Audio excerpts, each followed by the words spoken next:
కర్నూలు జిల్లా Mantralayam road railway station Bharat express రైళ్లను మంగళవారం ప్రధాని నరేంద్ర మోడీ వర్చువల్ ద్వారా ప్రారంభించారు. అలాగే బీజేపీ జిల్లా అధ్యక్షుడు కనిగిరి నీలకంఠ మాట్లాడారు.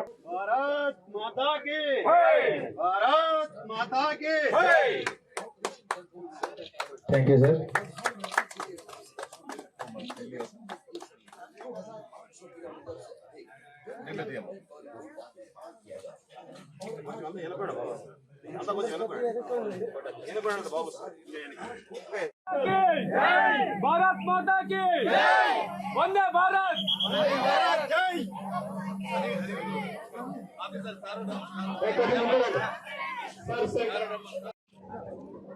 भारत माता की